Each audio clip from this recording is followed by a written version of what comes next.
Durable power of attorney ஒருத்தருக்கு உடம்பு சரியில்லாம இருக்கும்போது தன்னோட கடமைகளை செய்யறதுக்காக இன்னொருத்தரை அவர் தேர்ந்தெடுக்கிற பர்சனுக்கு அந்த ரைட்ஸை கொடுக்கிற ஒரு ப்ராசஸ்க்கு பேர் தான் டியூரபிள் பவர் ஆஃப் அட்டார்னின்னு சொல்லுவோம்.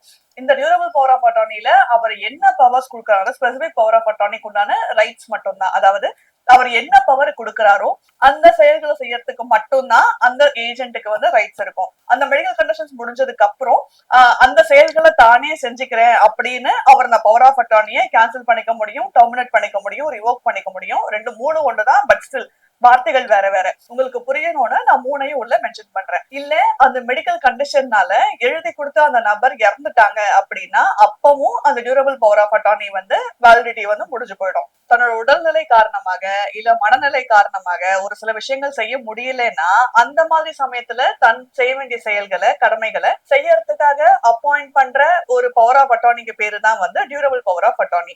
சோ அதுல நீங்க அவங்க என்ன செய்யணும் நீங்க முடிவு பண்றீங்களோ அது மட்டும்தான் அந்த ஏஜென்டால செய்ய முடியும். அது மட்டும்தான் அவங்களுக்கு ரைட்ஸ் இருக்கு.